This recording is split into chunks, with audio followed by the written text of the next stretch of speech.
Hello, and welcome to the next story from the book called The Mammoth Book of Haunted House Stories. This story begins... Does it, though? Does it begin a new section? I ask myself. We're in the middle of we're in the third story of the second section, which is called Avenging Spirits, Tales of Dangerous Elementals. And tonight's story is about 19 pages long. And it's called The Southwest Chamber by Mary Eleanor Freeman. And the address is Ackley Mansion near Acton, New England, USA. The property is Kirker 19th century house, large vaulted rooms with fine bay windows and decorated in exquisite style. A new chamber extension offers additional accommodation. The viewing was summer 1903, and the agent is Mary Eleanor Freeman, 1852 to 1930, who was born in Randolph, Massachusetts. And while working as secretary to the author and physician Oliver Wendell Holmes, began writing poetry and novels with a strong New England regional flavour. When the supernatural caught her interest, the result was a group of short stories which combined domestic realism with supernaturalism, and these have proved very influential. Several of the tales are about the persistence of strong emotions in supernatural terms, such as the shadow on the wall and the lost ghost, but none are more dramatic than this one, The Southwest Chamber, about the ghost of a grim old aunt whose viciousness and hatred manifests itself as a force of evil. "That school teacher from Acton is coming today," said Miss Sophia Gill. "I have decided to put her in the Southwest Chamber." Amanda looked at her sister with an expression of mingled doubt and terror. "You don't suppose she would—" she began hesitatingly. "Would what?" demanded Sophia sharply. Both were below the medium height and stout, but Sophia was firm where Amanda was flabby. Amanda wore a baggy old muslin. It was a hot day, and Sophia was uncompromisingly hooked up in a starched and boned cambric over her high shelving figure. "I didn't know, but she would object to sleeping in that room, as long as Aunt Harriet died there such a little while ago," faltered Amanda. "Well," said Sophia, "of all the silly notions. If you are going to pick out rooms where nobody has died, you'll have your hands full. I don't believe there's a room or a bed in this house that somebody hasn't passed away in." "Well, I suppose I'm silly to think of it, and she'd better go in there," said Amanda. "I know she had. Now I guess you'd better go and see if any dust has settled on anything since it was cleaned, and open the west windows and let the sun in, while I see to that cake." Amanda went to her task in the Southwest Chamber. Nobody knew how this elderly woman, with the untrammelled imagination of a child, dreaded to enter the Southwest Chamber, and yet she could not have told why she had the dread. She had occupied rooms which had been once tenanted by persons now dead, but this was different. She entered, and her heart beat thickly in her ears. Her hands were cold. The room was a very large one. The 4 windows were closed, the blinds also. The room was in a film of green gloom. The furniture loomed out vaguely. The white counterpane on the bed showed like a blank page. Amanda crossed the room, opened one of the windows, and threw back the blind. Then the room revealed itself an apartment full of an aged and worn but no less valid state. Pieces of old mahogany swelled forth. A peacock-patterned chintz draped the bedstead even. Steadbed. The closet's door stood ajar. There was a glimpse of purple drapery. floating from a peg inside. Amanda went across and took down the garment hanging there. She wondered how her sister had happened to leave it when she cleaned the room. It was an old loose gown which had belonged to her aunt. She took it down, shuddering, and closed the closet door after a fearful glance into its dark depths. It was a long closet with a strong odour of lovage. Aunt Harriet had had a habit of eating lovage and had carried it constantly in her pocket. Amanda received the odour with a start as if before an actual presence. She was always conscious of this fragrance of lovage as she tidied the room. She spread fresh towels over the washstand and the bureau. She made the bed. Then she thought to take the purple gown from the easy chair which she had just thrown it, and carry it to the garret and put it in the trunk with the other articles of the dead woman's wardrobe, which had been packed away there, but the purple gown was not on the chair. Amanda Gill was not a woman of strong convictions even as to her own actions. She directly thought that possibly she had been mistaken, and had not removed it from the closet. She glanced at the closet door and saw with surprise that it was open, and she had thought she had closed it, but she instantly was not sure of that. So she entered the closet and looked for the purple gown. It was not there. Amanda Gill went feebly out of the closet and looked at the easy chair again. The purple gown was not there. She looked wildly around the room. She went down on her trembling knees and peered under the bed. She opened the bureau drawers. She looked again in the closet. Then she stood in the middle of the floor and fairly wrung her hands. There is a limit at which self-refutation must stop in any sane person. Amanda Gill had reached it. She knew that she had seen that purple gown in that closet. She knew that she had removed it and put it on the easy chair. She also knew that she had not taken it out of the room. Then the thought occurred to her that possibly her sister Sophia might have entered the room unobserved while her back was turned and removed the dress. A sensation of relief came over her. Her blood seemed to flow back into its usual channels. The tension of her nerves relaxed. "How silly I am," she said aloud. She hurried out and downstairs into the kitchen where Sophia was making cake, stirring with splendid circular sweeps of a wooden spoon a creamy yellow mass. Sophia looked up as her sister entered. "Have you got it done?" said she. "Yes," replied Amanda. Then she hesitated. A sudden terror overcame her. It did not seem as if it were at all probable that Sophia had left that foamy cake mixture a second to go to Aunt Harriet's chamber and remove that purple gown. "Did you come up in Aunt Harriet's room while I was there?" she asked weakly. "Of course I didn't. Why?" "Nothing," replied Amanda. Suddenly she realized that she could not tell her sister what had happened. She knew what Sophia would say if she told her. She dropped into a chair and began shelling the beans with nerveless fingers. For the next hour or two the women were very busy. They kept no servant. When they had come into possession of this fine old place by the death of their aunt, it had seemed a doubtful blessing. There was not a cent with which to pay for repairs and taxes and insurance. There had been a division in the old Ackley family years before. One of the daughters had married against her mother's wish and had been disinherited. She had married a poor man by the name of Gill and shared his humble lot in sight of her former home and her sister and mother living in prosperity, until she had borne 3 daughters. Then she died, worn out with overwork and worry. The mother and the elder sister had been pitiless to the last. Neither had ever spoken to her since she left her home the night of her marriage. They were hard women. The 3 daughters of the disinherited sister had lived quiet and poor, but not actually needy lives. Jane, the middle daughter, had married and died in less than a year.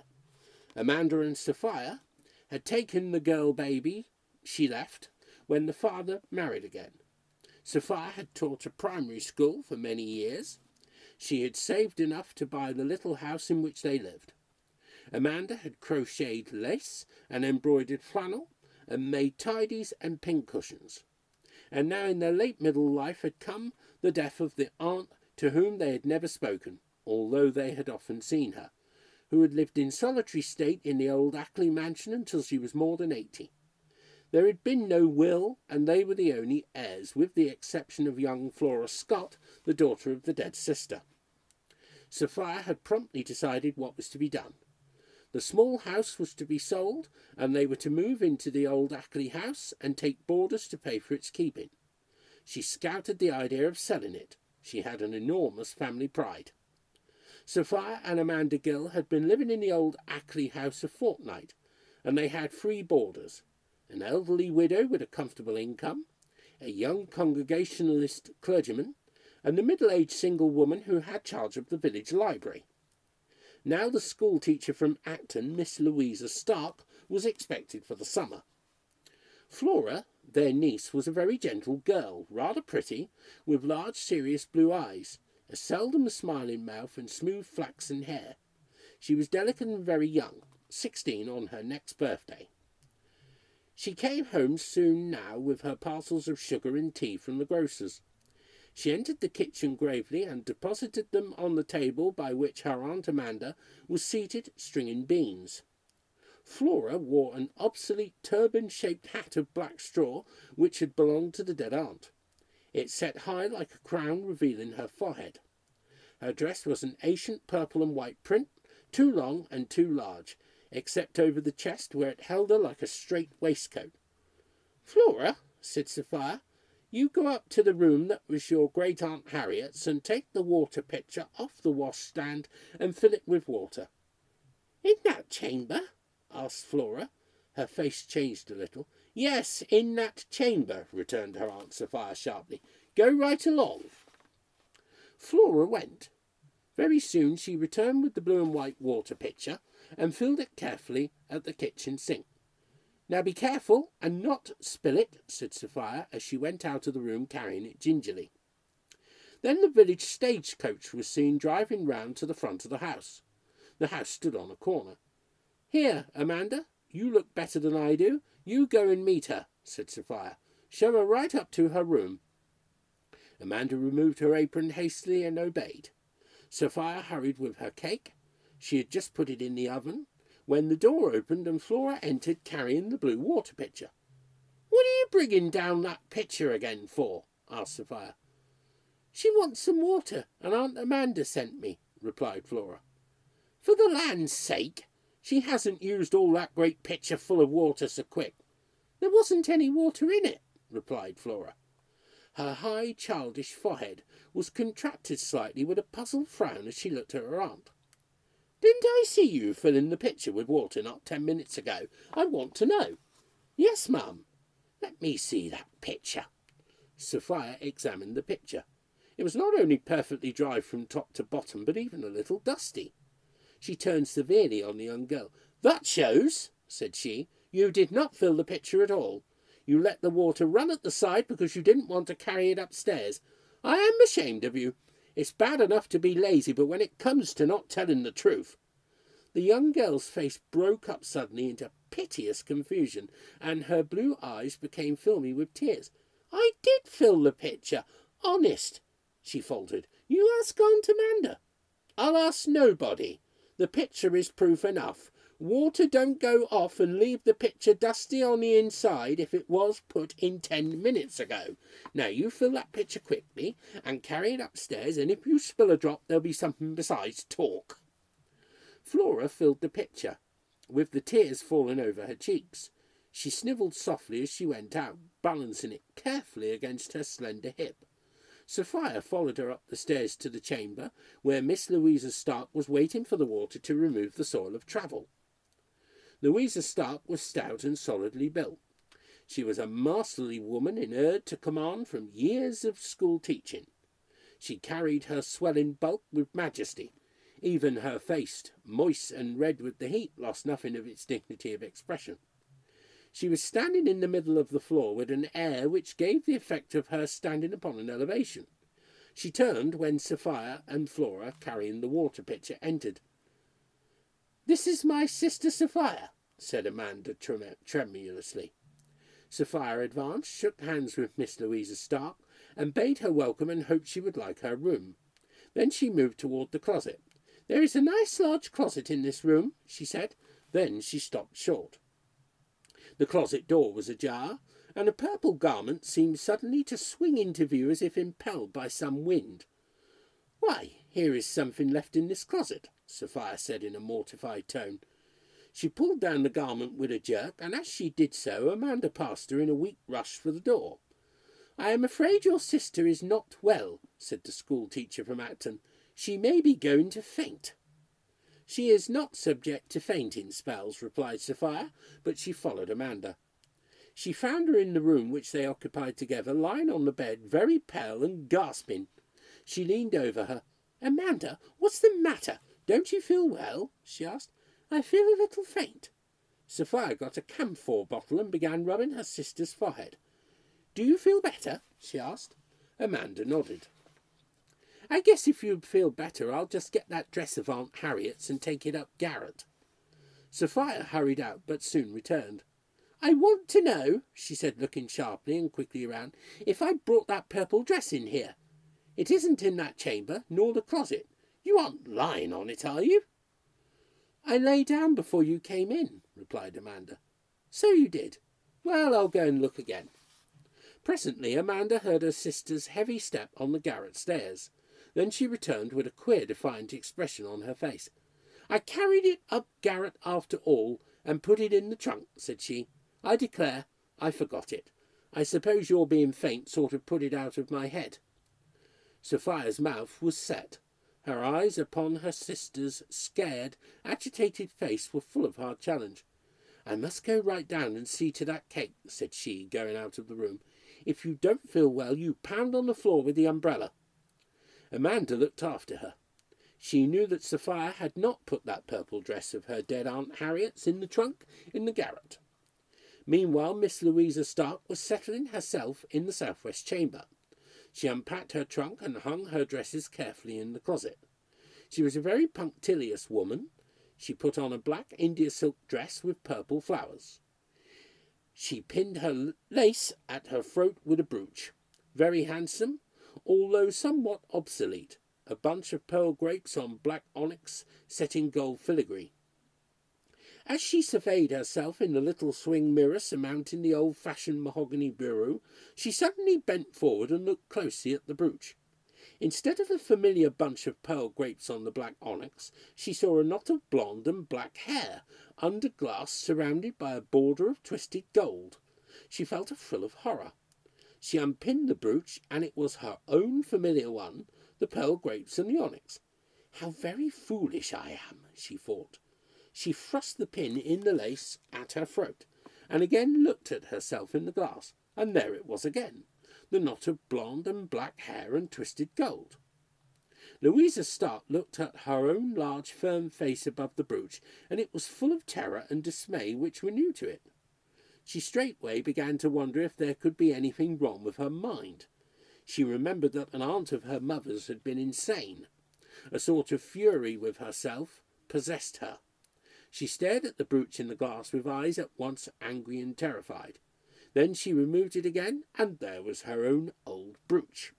Finally she thrust the gold pin through the lace again, fastened it, and turning a defiant back on the glass, went down to supper. At the supper table she met the other boarders. She viewed the elderly widow with reserve, the clergyman with respect, the middle-aged librarian with suspicion. The latter wore a very youthful shirt-waist, and her hair in a girlish fashion, which the school-teacher, who twisted hers severely from the straining roots at the nape of the neck to the small, smooth coil at the top, condemned as straining after effects no longer hers by right. The librarian, who had a quick alertness of manner, addressed her. "What room are you in, Miss Stark?" said she. "I am at a loss how to designate the room," replied Miss Stark stiffly. The librarian, whose name was Eliza Lippincott, turned abruptly to Miss Amanda Gill, over whose delicate face a curious colour, compounded of flush and pallor, was stealing. "What room did your aunt die in, Miss Amanda?" asked she abruptly. Amanda cast a terrified glance at her sister, who was serving a second plate of pudding for the minister. "That room," she replied feebly. "That's what I thought," said the librarian with a certain triumph. I calculated that must be the room she died in, for it's the best room in the house and you haven't put anybody in it before. Somehow the room that anybody has died in lately is generally the last room anybody is put in. The young minister looked up from his pudding. He was very spiritual, but he had poor picking in his previous boarding place, and he could not help a certain abstract enjoyment over Miss Gill's cooking. You certainly, Miss Lippincott, he remarked with his gentle, almost caressing inflection of tone, do not for a minute believe that a higher power would allow any manifestation on the part of a disembodied spirit, who we trust is in her heavenly home, to harm one of his servants. Oh, Mr. Dunn, of course not, replied Eliza Lippincott with a blush. Of course not. I never meant to imply. Of course, dear Miss Harriet Gill was a professing Christian, remarked the widow, and I don't suppose a professing Christian would come back and scare folks if she could.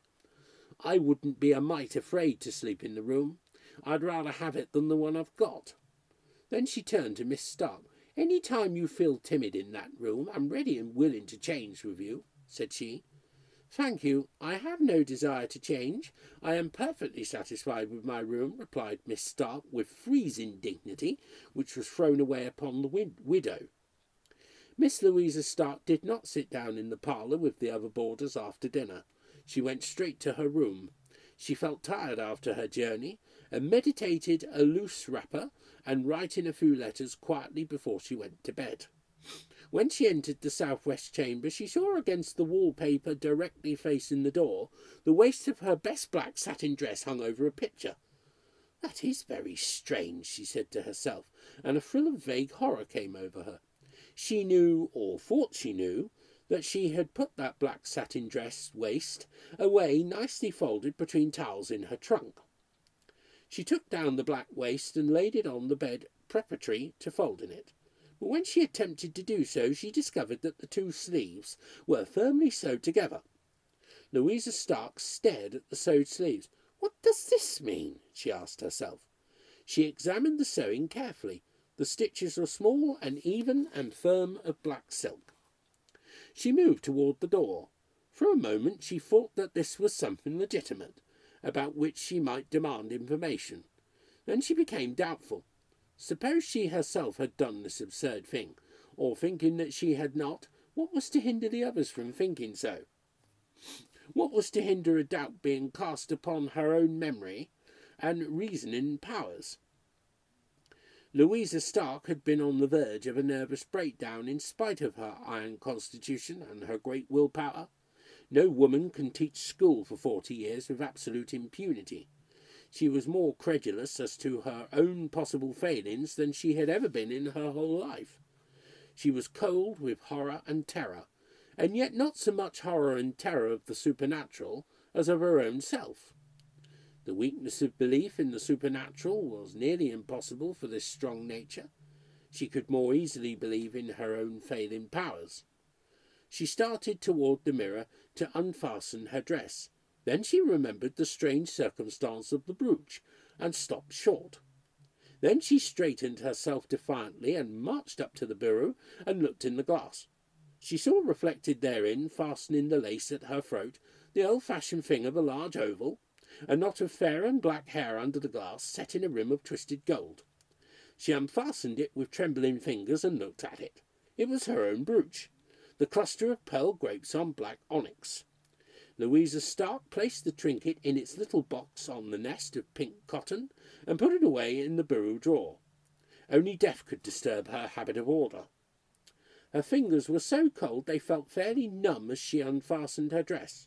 She staggered when she slipped it over her head. She went to the closet to hang it up and recoiled. A strong smell of lovage came to her nostrils. A purple gown near the door swung softly against her face as if impelled by some wind from within. All the pegs were filled with garments not her own, mostly of sombre black. Suddenly Louisa Stark recovered her nerve. This, she told herself, was something distinctly tangible. Somebody had been taking liberties with her wardrobe. Somebody had been hanging someone else's clothes in her closet. She hastily slipped on her dress again and marched straight downstairs. She found Sophia Gill standing by the kitchen table, kneading dough with dignity. "Miss Gill," said Miss Stark, with her utmost school-teacher manner, "I wish to inquire why you have had my clothes removed from the closet in my room and others substituted." Sophia Gill stood with her hand fast in the dough, regarding her. Her own face paled slowly and reluctantly.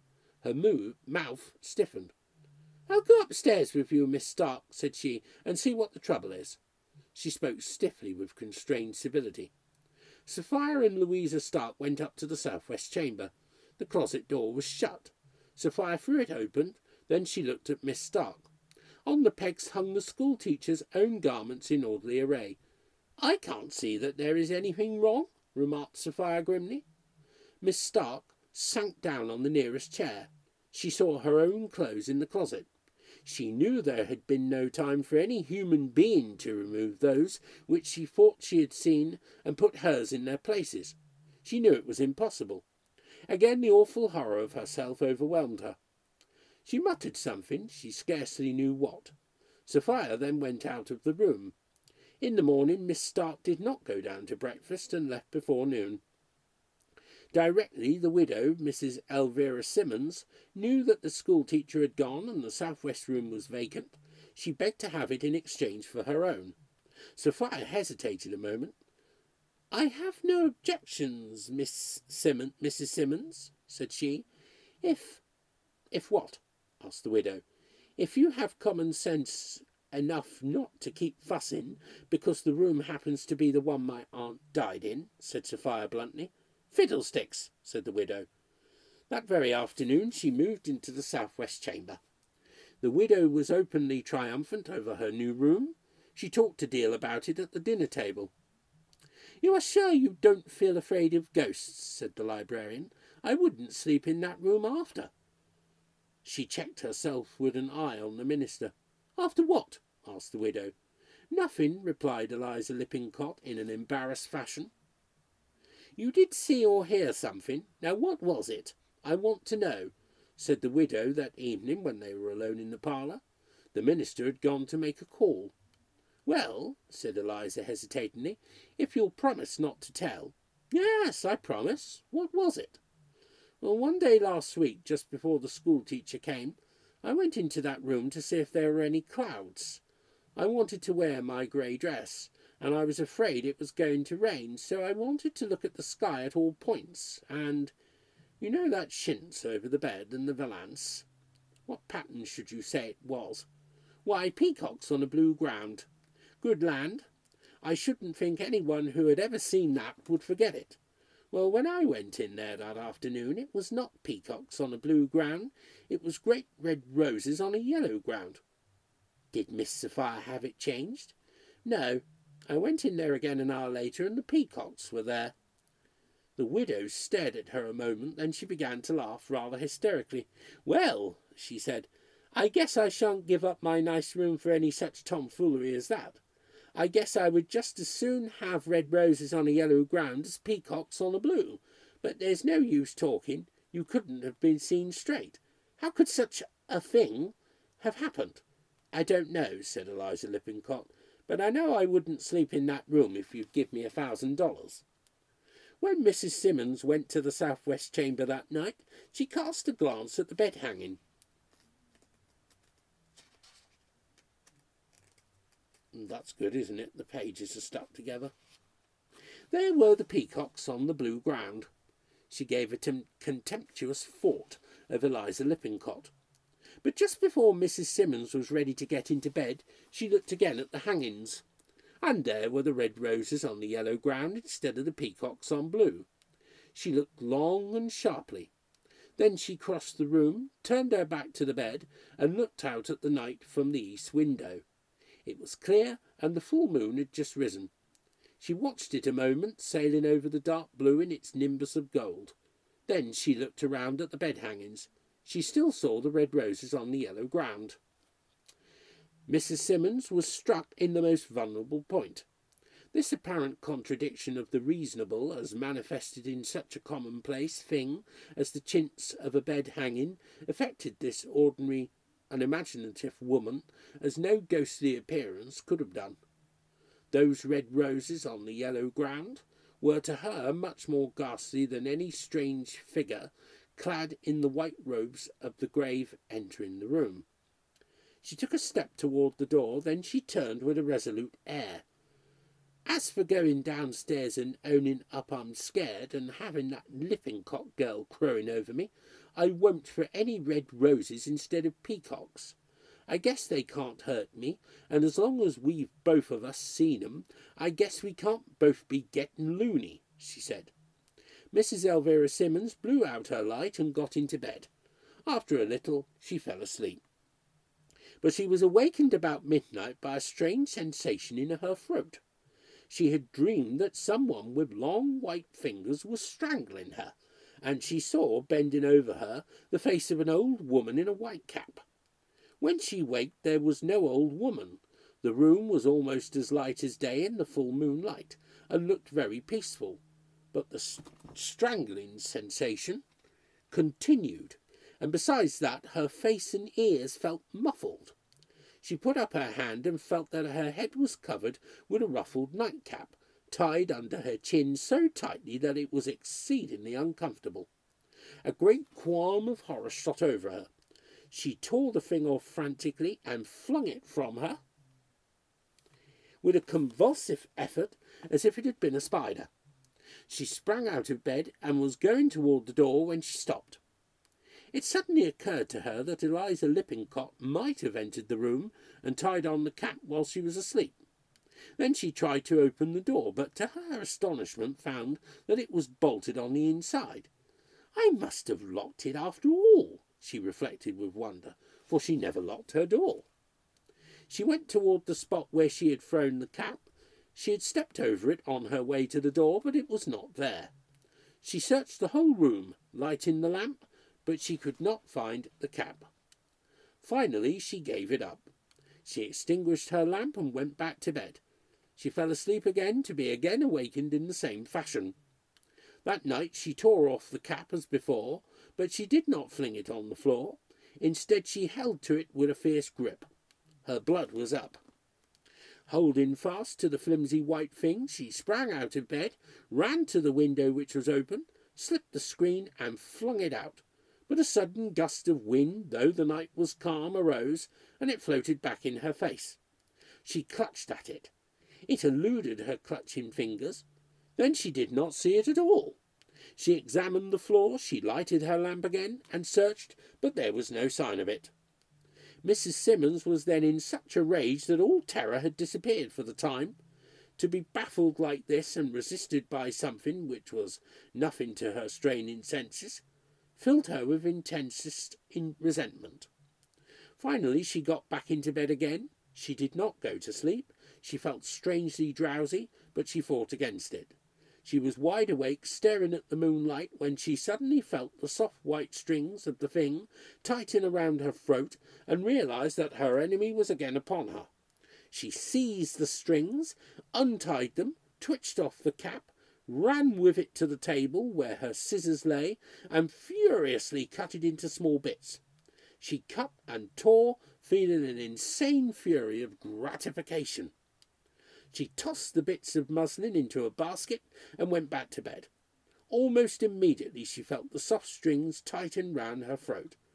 Then at last she yielded, vanquished. This new refutal of all the laws of reason by which she had learned, as it were, to spell her theory of life, was too much for her equilibrium. She pulled off the clinging strings feebly, drew the thing from her head, slid weakly out of bed, caught up her wrapper, and hastened out of the room. She went noiselessly along the hall to her own old room, entered it, got into her familiar bed, and lay there the rest of the night, shuddering and listening, and if she dozed, waking with a start at the feeling of the pressure upon her throat, to find that it was not there, yet still unable to shake off entirely the horror. She went down to breakfast the next morning with an imperturbable face. When asked by Eliza Lippincott how she had slept, She replied with an appearance of calmness which was bewildering that she had not slept very well. She never did sleep very well in a new bed, and she thought she would go back to her old room. Eliza Lippincott was not deceived, however, neither were the Gill sisters nor the young girl Flora. Eliza Lippincott spoke out bluntly. "You needn't talk to me about sleeping well," said she. "I know something queer happened in that room last night by the way you act." They all looked at Mrs. Simmons inquiringly. The librarian with malicious curiosity and triumph, the minister with sad incredulity, Sophia Gill with fear and indignation, Amanda and the young girl with unmixed terror. The widow bore herself with dignity. "I saw nothing, nor heard nothing which I trust could not have been accounted for in some rational manner," said she. "What was it?" persisted Eliza Lippincott. "I do not wish to discuss the matter any further," replied Mrs. Simmons shortly. Then she passed her plate for more creamed potato. She felt that she would die before she confessed to the ghastly absurdity of that nightcap, or to having been disturbed by the flight of peacocks off a blue field of chintz.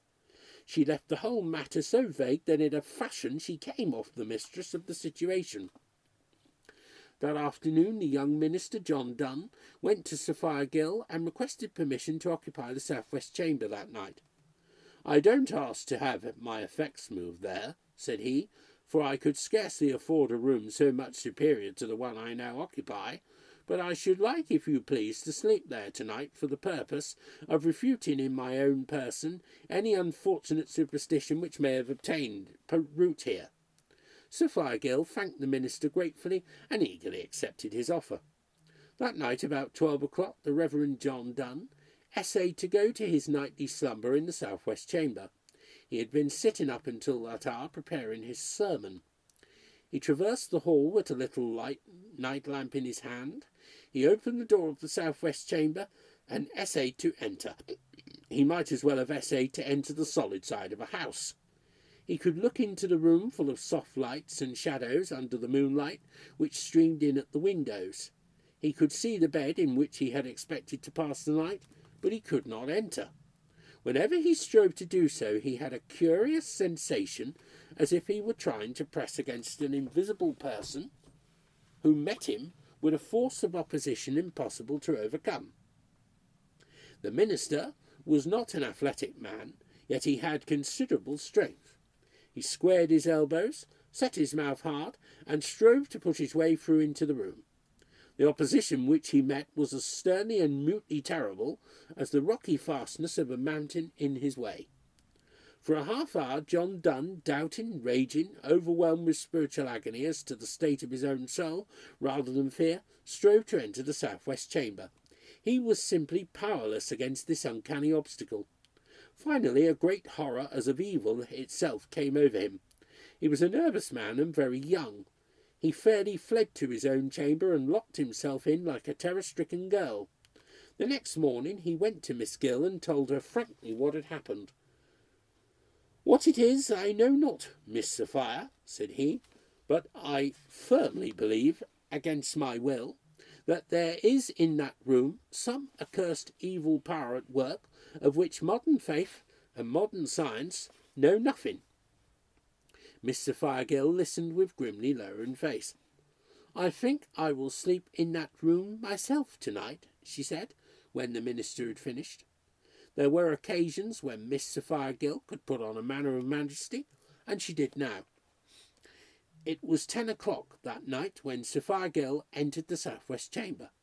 She had told her sister what she intended doing, and had been proof against her tearful entreaties. Amanda was charged not to tell the young girl Flora. "There is no use in frightening that child over nothing," said Sophia. Sophia, when she entered the south-west chamber, set the lamp which she carried on the bureau, and began moving about the room, pulling down the curtains, taking the nice white counterpane off the bed, and preparing generally for the night. As she did so, moving with great coolness and deliberation, she became conscious that she was thinking some thoughts that were foreign to her. She began remembering that she could not have remembered, since she was not then born, the trouble over her mother's marriage, the bitter opposition, the shutting the door upon her, the ostracising her from heart and home. She became aware of a most singular sensation of bitter resentment, and not against the mother and sister who had so treated her own mother, but against her own mother herself. And then she became aware of a little bitterness extended to her own self. She felt malignant toward her mother as a young girl whom she remembered, though she could not have remembered, and she felt malignant toward her own self and her sister Amanda and Flora. Evil suggestions surged in her brain, suggestions which turned her heart to stone and which still fascinated her. And all the time, by a sort of double consciousness, she knew that what she thought was strange and not due to her own volition. She knew that she was thinking the thoughts of some other person, and she knew who. She felt herself possessed. But there was tremendous strength in the woman's nature. She had inherited strength for good and righteous self-assertion from the evil strength of her ancestors. They had turned their own weapons against themselves. She made an effort which seemed more than human, and was conscious that the hideous thing was gone from her. She thought her own thoughts. Then she scouted to herself the idea of anything supernatural about the terrific experience. "I am imagining everything," she told herself. She went on with her preparations. She went to the bureau to take down her hair. She looked in the glass and saw, instead of her own face, middle-aged and good to see, with its expression of a life of honesty and goodwill to others and patience under trials, the face of a very old woman, scowling forever, with unceasing hatred and misery at herself, and all others at life and death, at that which had been and that which was to come. She saw, instead of her own face in the glass, the face of her dead Aunt Harriet, topping her own shoulders in her own well-known dress. Sophia Gill left the room. She went into the one which she shared with her sister Amanda. Amanda looked up and saw her standing there with her handkerchief pressed to her face. "Oh, Sophia, let me call in somebody. Is your face hurt?" "Sophia, what is the matter with your face?" fairly shrieked Amanda. Suddenly Sophia took the handkerchief from her face. "Look at me, Amanda Gill," she said. Amanda looked, shrinking. "What is it?" "Oh, what is it? You don't look hurt. What is it, Sophia?" "What do you see? What do you see?" "Why, I see you." "Me?" "Yes, you. What did you think I would see?" Sophia Gill looked at her sister. "Never as long as I live will I tell you what I thought you would see, and you must never ask me," said she. "I am going to sell this house."